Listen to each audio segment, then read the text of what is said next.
Nightlife by Thomas Perry. Narrated by Shelly Frasier.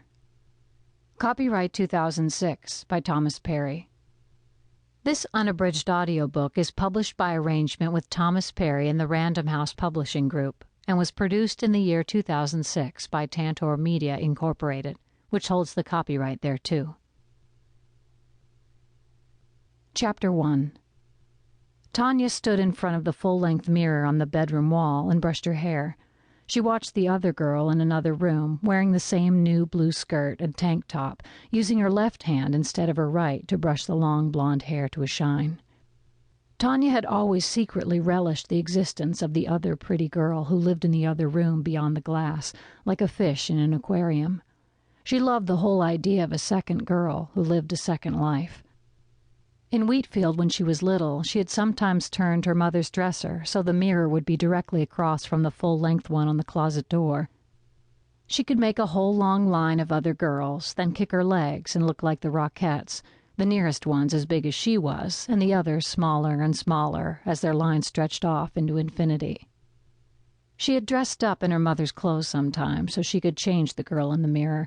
She would be someone who had a good life, someone who was loved and cared for, someone who was beautiful and had everything she wanted. She could invent things that the girl in the mirror could say and practice them, whispering so the girl in the mirror would not be overheard. She would assume faces that were distant and just a little disapproving and know that seeing them would make people frantic, trying to find ways to please her. She tried expressions designed to reward, too, opening her eyes and mouth wide in a grateful smile that admitted no possibility of darker thoughts, nothing held back or hidden. Sometimes, when she did that, she would add a laugh at the end, not a small forced sound, but a delighted laugh that made her eyes glisten and her white teeth show to their best advantage. The alarm system's cool male electronic voice announced, "Kitchen, door." Dennis was finally home. This was it.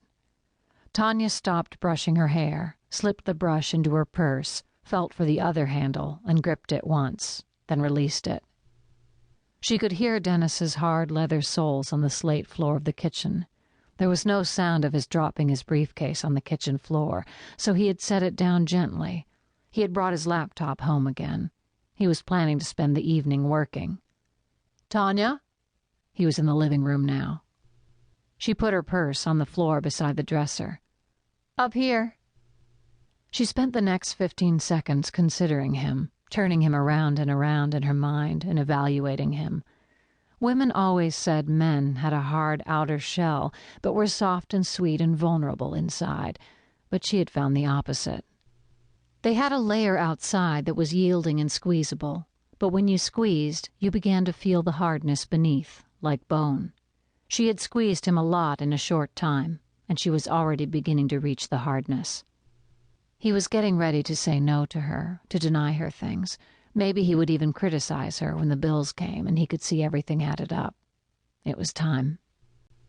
Dennis's heavy shoes thumped on the carpeted stairway, coming closer. She already saw each step of the stairway in her mind, even though she had only been with Dennis Poole for a month, and all but a week of that had been spent in hotels. As he climbed step by step, she began to enumerate his unpleasant qualities. She didn't like his laugh. It was a quick staccato that made his voice go one octave higher, like a jackass's bray. A few times she had gotten up from her chaise next to him and gone into the hotel pool to cool her sun-warmed skin, come up from underwater, and seen him looking at other women in their bathing suits. He tipped waiters exactly 15% and never a penny more, and was proud of it because it showed he could do the arithmetic in his head. He was not a sincerely appreciative lover. He pretended to care and be solicitous of her, but there was a practical quality about it. His concern was to please her, but it wasn't the right kind of concern. He wasn't a man unable to stop himself because he was enthralled. He was merely thinking about whether he was pleasing her enough to keep her. Dennis had reached the top of the stairs. As she turned to look at him, her detachment was complete. He was a 42-year-old man with a soft belly and thinning hair, who spent his days selling computer equipment to other men like himself. He was nothing. She smiled beautifully, stepped into his embrace, and kissed him slowly, languorously. "Hello, cowboy," she whispered. He laughed as she had expected. "I could get used to coming home like this and finding you waiting for me." He looked more serious. I'm glad you were here for another reason. I think we need to talk about some things." "Sure, we can talk. But first, don't you want to get comfortable? I should think you'd be tired after sitting in that office all day." She knew that tone of voice. Anyone could tell he was getting ready to be cheap with her, to start complaining about money. She pulled back and said, "I'll bet you're sick of wearing that suit. Why don't you get out of it, relax, and soak in the tub?" She looked down at his tie as she loosened it, not into his eyes. "Maybe I'll join you." "Good idea." He took his suit coat off and his tie, while Tanya went into the bathroom and turned on the water. The oversized jacuzzi tub had jets that bubbled, so she turned them on too. Dennis Poole was naked now, and he put his arms around her. She tolerated his embrace for a few seconds, then wriggled away and whispered seductively, "Wait." She went back out to the bedroom and walked to the dresser, where she had left her purse. She waited until she heard him turn off the water faucet, so the only sound was the steady burble of the jets. She quietly walked into the bathroom. He was lying in the tub with his head cushioned by a folded towel, looking self-absorbed and distant as the bubbles massaged his skin. Tanya reached into her purse, took out the pistol, held it about a foot from his head, and squeezed. The report was a bright, sharp bang that echoed against the tile walls and made her ears ring.